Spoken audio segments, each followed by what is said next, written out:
My name is Vikas Rajora and my subject is biology. आज हम 11th class का first chapter start करेंगे और फर्स्ट चैप्टर है लिविंग वर्ल्ड। इस लिविंग वर्ल्ड में हम पढ़ेंगे कि लिविंग क्या होता है। लिविंग वो होता है जो ग्रोथ, रिप्रोडक्शन, मेटाबॉलिज्म और सेल्फ कॉन्शियस होता है। These are the unique feature of living, उसको बोलते हैं हम लिविंग। अब इस लिविंग को डिस्क्राइब करने के लिए हम क्या करेंगे, एक एक उसके फीचर को एक्सप्लेन करेंगे, जानेंगे कि लिविंग और नॉन लिविंग में क्या डिफरेंस है। जैसे फॉर एग्जांपल हम पहला फीचर लेते हैं ग्रोथ। क्या है ग्रोथ? इंक्रीज इन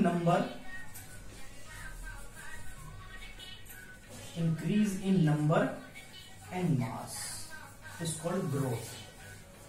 और ग्रोथ जो होती है ये लिविंग ऑर्गेनिजम्स में होती है, क्योंकि लिविंग ऑर्गेनिज्म में जो सेल्स होती हैं वो डिवाइड करती है और डिवाइड करके नंबर और मास इंक्रीज करती है, जिससे उस लिविंग ऑर्गेनिज्म की ग्रोथ होती है। जैसे कुछ एग्जांपल लेते हैं। एक मल्टी सेलुलर ऑर्गेनिज्म है।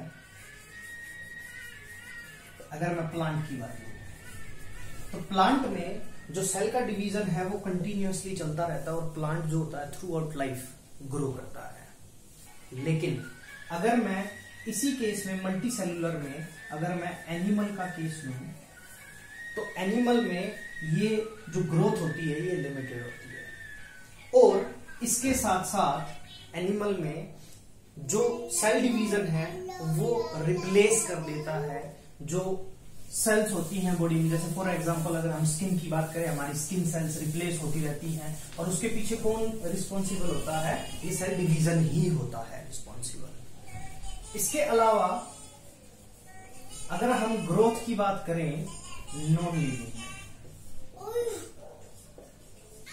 मीन्स अगर हम साइज का बढ़ना अगर हम ग्रोथ कहें तो साइज में तो अगर हम एक किसकी बात करें, अगर एक माउंटेन की बात करें तो साइज में तो वो भी बढ़ता है। लेकिन डिफरेंस क्या है लिविंग ऑर्गेनिज्म की ग्रोथ और ये जो नॉन लिविंग में हमने साइज बढ़ता हुआ देखा, इसमें क्या डिफरेंस है?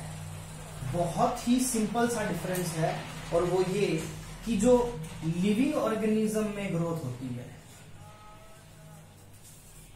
जो लिविंग ऑर्गेनिज्म में ग्रोथ होती है वो इनसाइड होती है, यानी कि अंदर से सेल डिवाइड करती है और वो ग्रोथ अंदर से होती है। जबकि नॉन लिविंग में जो ग्रोथ हो रही है ये आउटसाइड है, बाहर से इसके ऊपर मटेरियल डिपॉजिट हो रहा है, इसीलिए ये ग्रो कर रहा है। लेकिन लिविंग ऑर्गेनिज्म में अंदर से ग्रोथ हो रही है, इसीलिए इस ग्रोथ में अंतर है। तो जो लिविंग ऑर्गेनिज्म होते हैं वो ग्रो करते हैं, लेकिन नॉन लिविंग जो होते हैं वो ग्रो नहीं करते। नेक्स्ट आता है हमारा रिप्रोडक्शन। रिप्रोडक्शन देखते हैं हम जानते हैं रिप्रोडक्शन क्या है। 10th क्लास में हमने पढ़ा रिप्रोडक्शन एक बायोलॉजिकल प्रोसेस है। Reproduction is a biological process in which a organism produce offspring similar to itself. अपने जैसा ही एक ऑर्गेनिज्म प्रोड्यूस करता है, उसको हम रिप्रोडक्शन बोलते हैं। अब रिप्रोडक्शन हमने पढ़ा है दो तरह का होता है, एक होता है एसेक्सुअल और दूसरा होता है सेक्सुअल रिप्रोडक्शन। एसेक्सुअल रिप्रोडक्शन किन में होता है? जिनमें ऑर्गेनाइजेशन बड़ी सिंपल होती है या सिंगल सेल्ड ऑर्गेनिज्म होते हैं, उनमें ये एसेक्सुअल रिप्रोडक्शन होता है। जैसे फॉर एग्जांपल अमीबा। अगर अमीबा में हम रिप्रोडक्शन की बात करें तो इसमें सिंपल सेल डिवीजन होता है। सिंपल सेल डिवीजन होगा और सेल डिवीजन से एक अमीबा दो नए अमीबा में बढ़ जाएगा। सेम बाइनरी फ्यूजन, हमने बाइनरी फ्यूजन के बारे में पढ़ा है, सुना है हमने बाइनरी फ्यूजन का मतलब होता है कि हमारा जो प्लाज्मोडियम है उसमें फीजन होता है, प्लाज्मोडियम में फीजन होता है, लेकिन वो फीजन मल्टीपल फीजन होता है। और अगर बाइनरी फीजन की बात करें तो अमीबा में होगा। लेकिन इस फीजन के लिए भी सिंपल क्या होगा, सब डिवीजन भी होगा। दूसरा एसेक्सुअल रिप्रोडक्शन में गैमीट्स नहीं बनते। सेक्सुअल रिप्रोडक्शन की बात करते हैं। सेक्सुअल रिप्रोडक्शन में गैमीट फॉर्मेशन होता है, गैमीट्स बनते हैं। टू पेरेंट्स अपोजिट सेक्स के इन्वॉल्व होते हैं और वो गैमीट्स अपोजिट सेक्स से आते हैं, फ्यूज करते हैं और जाइगोट बनाते हैं। उसको बोलते हैं हम सेक्सुअल रिप्रोडक्शन। और एक नया ऑर्गेनिज्म डेवलप हो जाता है जो सिमिलर होता है अपने पेरेंट का, दैट मीन ह्यूमन से ह्यूमन ही प्रोड्यूस होता है। हालांकि थोड़ा सा दिखने में अलग होता है, लेकिन जो कैरेक्टरिस्टिक फीचर्स हैं उसके वो बिल्कुल ह्यूमन जैसे सिमिलर होते हैं। तो ये रिप्रोडक्शन है। लेकिन अब इस रिप्रोडक्शन जो लिविंग ऑर्गेनिज्म का हम फीचर कह रहे हैं, इसमें एक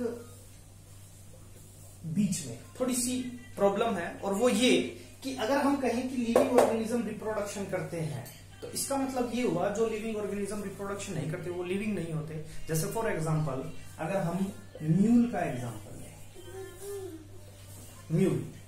म्यूल रिप्रोडक्शन कभी नहीं करता क्योंकि ये मिक्सचर होता है डोंकी और हॉर्स का, उन दोनों से प्रोड्यूस होता है, उनकी मेटिंग से प्रोड्यूस होता है ये। तो म्यूल कभी भी रिप्रोडक्शन नहीं करता, तो क्या ये लिविंग नहीं है? तो दैट मीन जो रिप्रोडक्शन है is not the right criteria for the living organism. That mean ये फुलफिल नहीं करता कि एक ऑर्गेनिज्म लिविंग है या नहीं है पूरे तरीके से। मोस्ट प्रोबेबली करता है लेकिन पूरे तरीके से ये नहीं कर पाता। नेक्स्ट उसके बाद आता है हमारा मेटाबॉलिज्म। मेटाबॉलिज्म क्या होता है?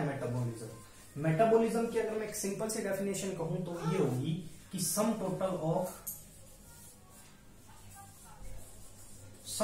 Of chemical reaction take place in the living organism. जितनी भी केमिकल रिएक्शंस है लिविंग ऑर्गेनिज्म में जो हो रही है उनका जो टोटल है वो मेटाबॉलिज्म कहलाता है। मेटाबॉलिज्म दो वर्ड से मिलकर बना है, कैटाबॉलिज्म और एनाबॉलिज्म।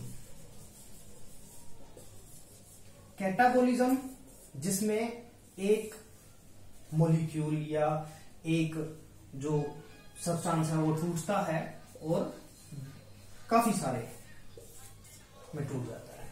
जैसे फॉर एग्जांपल अगर हम बात करें स्टार्च है, तो स्टार्च टूटेगा तो ये ग्लूकोज बनाएगा। एनाबॉलिज्म का मतलब होगा जब स्मॉल मॉलिक्यूल्स जुड़कर एक लार्ज मॉलिक्यूल बनाएंगे। दैट मीन इसका उल्टा, इसमें टूट रहा है यानी कि ब्रेकडाउन हो रहा है और इसमें सिंथेसिस हो रही है, ये एनाबॉलिज्म होगा। जैसे फॉर एग्जांपल हम कहें अमाइनो एसिड मिलकर प्रोटीन्स बना रहे हैं, मैनी अमाइनो एसिड मिलकर प्रोटीन्स बना रहे हैं, दिस इज एनाबॉलिज्म। और ये सिर्फ लिविंग ऑर्गेनिज्म में होता है, नॉन लिविंग ऑर्गेनिज्म में नहीं होता। तो मेटाबॉलिज्म एक इंपॉर्टेंट फीचर है लिविंग ऑर्गेनिज्म का जो फुलफिल करता है पूरी तरीके से, इसका कोई एक्सेप्शन नहीं है। जैसे रिप्रोडक्शन का था अभी, इसका कोई एक्सेप्शन नहीं है। दैट मीन कि लिविंग ऑर्गेनिज्म में होता है, यानी कि वो ऑर्गेनिज्म लिविंग है जिसमें मेटाबॉलिज्म होगा। नेक्स्ट है कॉन्शियसनेस। कॉन्शियसनेस क्या है? जो लिविंग ऑर्गेनिज्म होते हैं वो टेम्परेचर के लिए, हीट के लिए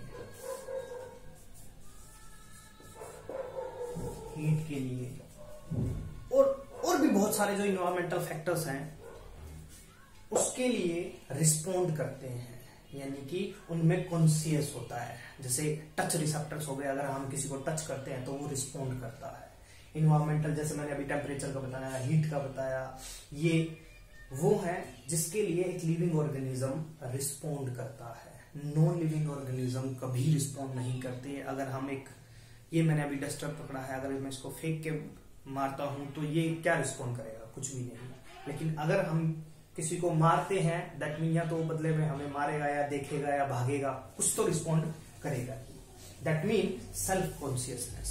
लेकिन यहां पर भी एक छोटी सी प्रॉब्लम आ जाती है, वो ये, अगर एक ह्यूमन है और वो कोमा में है, दैट मीन कोई रिस्पॉन्स नहीं देगा।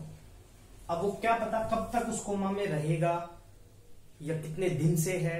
अगर एक पेशेंट को देखें, हम कोमा के पेशेंट को देखें, तो वो कोई रिस्पॉन्ड नहीं करता, दैट मीन उसमें सेल्फ कॉन्शियसनेस नहीं होती। लेकिन सिर्फ एक क्राइटेरिया पर हम लिविंग नहीं कहते, जैसे मैंने बताया, तो इसका मतलब अगर वो सेल्फ कॉन्शियस नहीं है तो उसमें क्या हो रहा है, ग्रोथ और डेवलपमेंट तो हो ही रही है। ठीक है, तो यहां पर भी थोड़ा सा सेल्फ कॉन्शियसनेस में अभी थोड़ा सा यहां पर ये प्रॉब्लम हो जाती है, वेल डिफाइन नहीं करता ये लिविंग। नेक्स्ट, उसके बाद देखते